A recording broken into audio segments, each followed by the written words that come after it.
دیکھیے، جہاں تک کہ معلوم ہوا ہے کہ وہاں ایک وواد چل رہا تھا مسجد کے اطراف میں، ایک شادی گھر اور ایک ڈسپینسری قائم تھی جو غریبوں کی مدد کے لیے علاج وغیرہ کرتی تھی. لیکن ایسا بھی ممکن ہے کہ کچھ لوگ اس کی آڑ میں جو ہے قبضہ کر کے ناجائز کمائی کر رہے ہوں. کیونکہ یہ معاملہ کورٹ میں بھی تھا اور ہائی کورٹ سے وہ لوگ کیس کو ہار گئے، تو یا ہائی کورٹ میں اپنا پکش نہیں رکھ سکے، جس کے سبب ہائی کورٹ نے آدیش کیا کہ اس جگہ کو ڈیمولش کیا جائے. سوال صرف اتنا سا ہے کہ اگر کورٹ کا آدیش ہے اور آپ ایک لیگل پروسیس کو اڈاپٹ کرنے کے بعد آپ کر رہے ہیں، جیسا کہ وہاں کے ڈی سی پی کا جو بیان آیا، انہوں نے کہا کہ میں نے چھیتری لوگوں سے بات بھی کی تھی اور 95% لوگوں نے سمرتھن کیا. 5% کچھ لوگ ایسے اراجک تتو تھے جنہوں نے رات میں پولیس پر پتھر بازی کی. سوال یہ رات میں آنے کی کیا ضرورت ہے؟ اگر یہ لیگلی آپ ایک کام کر رہے تھے تو اس کام کو آپ دن کی روشنی میں بھی کر سکتے تھے. جب 95% لوگوں کا سمرتھن آپ کو حاصل تھا تو پھر دن میں تو وہ 5% لوگ ڈر کے مارے سامنے نہیں آتے. اب رات میں اگر کچھ اراجک تتووں نے پتھر بازی کر دی ہے، نتیجے کے طور پر اس پہ لاٹھی اور آنسو گیس کا استعمال کرنا پڑا اور بے وجہ کی پورے ملک کے اندر ایک افواہ گرم ہوئی کہ صاحب مسجد ڈیمالش کر دی گئی. مسجد کی کوئی بھی پراپرٹی کو نقصان نہیں پہنچا ہے. یہ تو اویدھ جو نرماڑ ہے، اویدھ قبضے کر کے جو لوگ وہاں کمائی کر رہے تھے، شادی گھر بنائے ہوئے تھے یا ڈسپینسری چلا رہے تھے، تو یہ تو ان کے خلاف ایکشن تھا.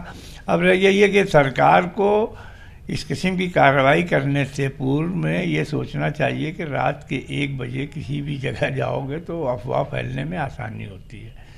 تو اب سرکار کی اگر یہ منشا ہے کہ افواہ پھیلے اور ہم لاٹھی گولی چلائیں تو بات الگ ہے.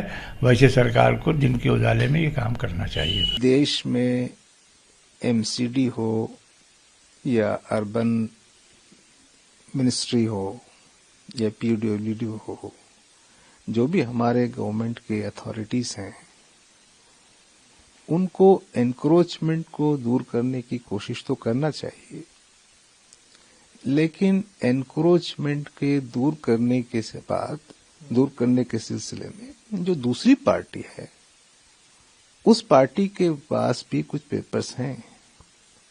اب وہ پیپرز کو آپ مانے نہ مانے، لیکن کورٹ تو فائنل اتھارٹی ہے.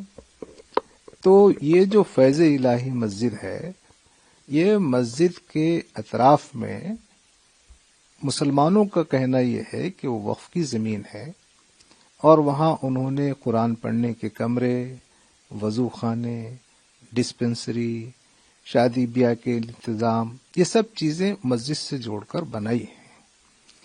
ان کا یہ کہنا ہے کہ یہ مسجد کی زمین پر ہے. اب دیکھیے کہ مسجد کے ساتھ نماز پڑھنے کے لیے وضو اور دیگر سہولتیں ہونا ضروری ہے. اب اتھارٹیز کا اور ان کے درمیان میں یہ جھگڑا ہے.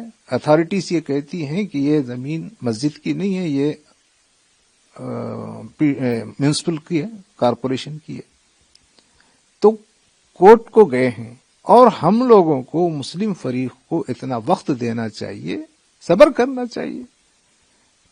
کوئی جو دوسرا کوئی آدمی نہیں ہے نا، اتھارٹیز بھی ہیں، اور اتھارٹیز کس کی ہیں؟ ہماری ہی اتھارٹیز ہیں. میونسپل کارپوریشن بھی تو ہماری ہی ہے اور وہاں جو مسجد ہے وہ بھی ہماری ہی ہے. تو اس کو اس میں جتنا زیادہ اجلت کرنے کی ضرورت نہیں ہے. اس سے یہ پورے مسائل کریٹ ہو رہے ہیں. پورا رومرس یہ ہے کہ مسجد کو شہید کر دیا گیا ہے یا شہید کیا جا رہا ہے. تو یہ مسجد کا احاطہ بھی مسجد ہی ہے.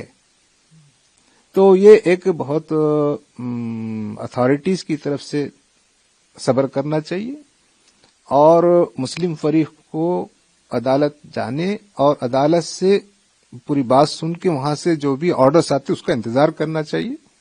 اس کے بغیر یہ کارروائی کی گئی ہے. اس لیے اس کارروائی سے یعنی پورا ایک قسم کا ہراسمنٹ، اور اس لیے آپ نے دیکھا کہ پولیس کو کتنے لوگ لگانے پڑے، کتنے بلڈوزر، اور کتنا جو ہے کرفیو کے جیسا لگا دیا گیا.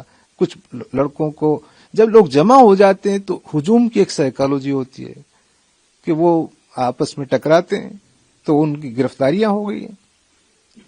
تو یہ پورا معاملہ اس معاملے کو صحیح طور پر نہیں نمٹنے کی وجہ سے ہوا ہے اور کورٹ کے فائنل ججمنٹ تک انتظار کیے بغیر اتھارٹیز نے اقدام کیا. یہ ایک بہت